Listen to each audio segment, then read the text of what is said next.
So when you no longer are identifying with your body, your environment, and time, that's the moment you're pure consciousness.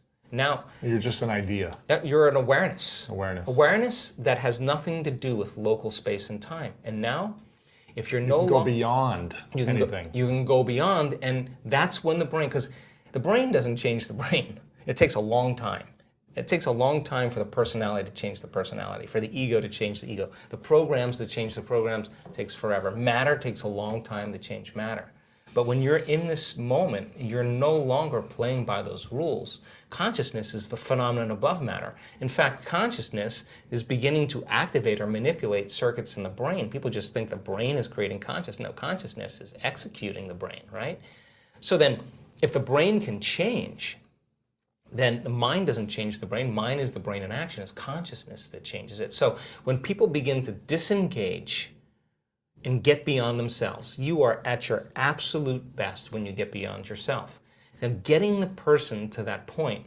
How does someone get to that point? Yeah, so we teach them that formula. We teach them to that point where all of a sudden they reach that generous present moment where they just feel connected. And when they're in that place, all the things they thought they wanted, they actually no longer want because they feel like they already have them. So then imagine living your life from that place. You would be less judgmental, and you would be less frustrated, you would be less impatient. Less reactive, And so the formula then is that it requires a clear intention, which is a coherent brain. And when you're living stressed out and something goes wrong, and you're threatened, or you can't predict an outcome, or you have the perception that something's getting worse, or you can't control it, you switch on that fight or flight nervous system that we talked about. Now here's what happens. When that occurs, you start shifting your attention from one person to one problem, to one thing, to another person, to another place, because your brain is trying to predict the next moment. Well, every one of those people and things and places has this neurological network in your brain. So as you shift your attention from one to the next, it's like a lightning storm in the clouds. Your brain starts firing very incoherently. And when your brain is incoherent, you're incoherent. And when you're living by the hormones of stress, not a time to create. No. Not a time to open your heart. Not a time to learn. Not a time to trust. And it's a time to run, fight, or hide. So people spend 70% of their time of their life living in this state. Wow. So think about it. So miserable. So then when you're under stress, if there's a cougar around the corner, you're not going to sit down and meditate. You're not going to sit still, right? But so jump imagine, up a tree. here you got the survival gene switched on, and nobody is going to believe in possibility when you're living in survival, right? Wow, yeah. So then, when you're living in stress, what happens is you narrow your focus on the cause. You narrow your focus on matter, the object, the thing, and so people get switched on, and all of their attention is on their outer world. When the hormones of stress kick on, your body gets an arousal, now your attention is on the body. And of course, when you're under stress, you're trying to predict the future based on the past. And now you're literally enslaved into three-dimensional reality. So then how do you get what you want? You got to try harder, you got to force it more, you got to work harder, you got to fight for it. It's matter trying to change matter. It's exhausting. And people just burn out, right? So then we now know that when you go from a narrow focus on something and you begin to open your focus, you create a sense, an awareness, that the act of opening your focus causes you to stop thinking. And if you stop thinking, you no longer activate those circuits, and you start to slow your brain waves down. And as you slow your brain waves down, you start connecting to that autonomic nervous system, the thing that's giving you life. And all of a sudden, when you get beyond yourself, it says, he's gone. Let's step in and just clean up this mess before he gets back. Really? And its job is to create order and balance. So your body will start to do that for you. The innate intelligence will step right in. Once you connect, you got to connect. So you got to know how to change your brain waves. You can't change your brain waves and you stay in that active state. You're basically moving furniture around. You're analyzing your life within some disturbing emotion. And I can tell you, after looking at all those brain scans, if you're analyzing your life within some disturbing emotion, you're going to make your brain worse. In fact, you are thinking in the past, right?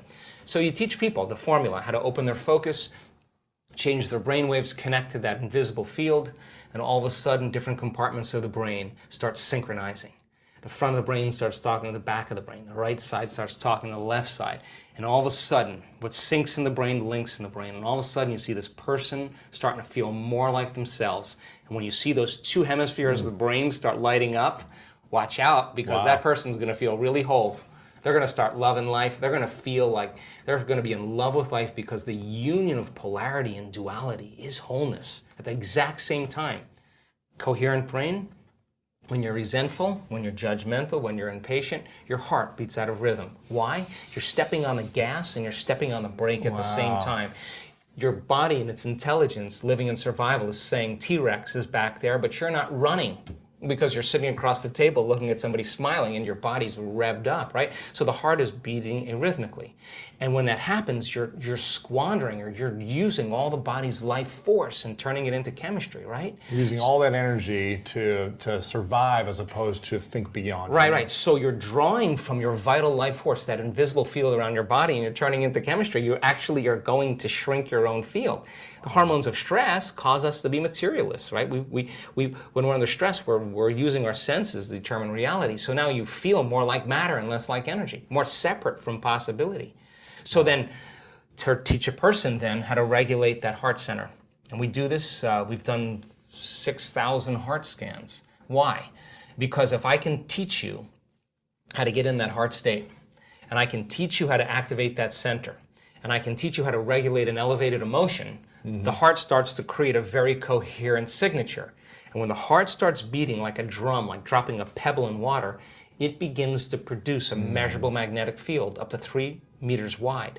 Now you're more energy than matter, more wave than particle. Wow. Now, that field that's being created is measurable, and that's an energy, and energy is frequency, and all frequency carries information. So what is the information when it makes it here? That you're sharing into the world. It could carry the thought of your healing. Why? Because it's consistent with the energy. Guilt isn't going to carry the thought of your healing. It's a different frequency. And all of a sudden now, the person is elevating their emotional state and they're allowing their thought to be carried on that frequency. They're broadcasting a whole new energetic signature.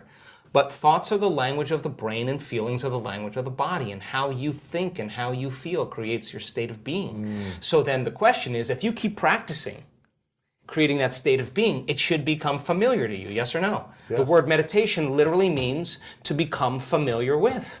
So then if you're practicing moving into these elevated states and your heart is coherent and we're measuring, and I can say, Lewis, you got it. Now do it for 30 minutes. Now do it for 60 minutes. And you practice creating that coherence. You'll know when you're there and when you're not, yes or no? Sure. And then you would be able to say, like a skill, like anything else, give me a minute. I'm going to step out and you're going to go back in the heart coherence and bring up that state. How do we get there in the heart? Oh, well, then we practice a formula. Again, rest your attention, start calling up elevated emotions, and when you start seeing that starts happening, then you sustain it, then you keep practicing, and all of a sudden, it gets longer and longer and longer. Now, what's the relevance behind that? Well, we've measured neurotransmitters. So when a person actually activates their heart, the heart releases a chemical called oxytocin. Oxytocin is actually the love chemical. Oxytocin signals nitric oxide. Nitric oxide signals another chemical called endothelial-derived relaxing factor. What does that do? Causes the vessels in your heart to swell. Wow. You will literally have energy in your heart. You will literally feel like your heart is full.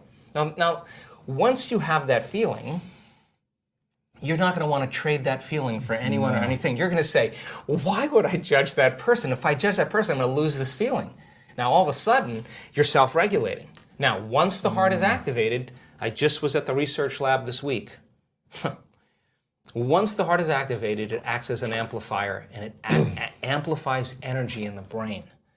So once you start opening that heart, and it begins to signal the brain, you're going to suppress the survival centers. In fact, the research shows it will reset your baseline. In other words, if you're anxious and vigilant, and you learn how to self-regulate, you'll actually reset the baseline, and you'll say, well, the trauma was 15 years ago, I saw somebody get murdered or whatever, and then we'll say, yeah, but the moment the heart, not the brain, it's the heart that actually resets the amygdala, and all of a sudden the person switches down, and all of a sudden like, I just don't have anxiety. We have thousands of brain scans with anxiety and depression from people from all walks of life. They've reset. And all of a sudden, they don't have that anxiety. They don't have to take medications or do anything else. They know how to self-regulate.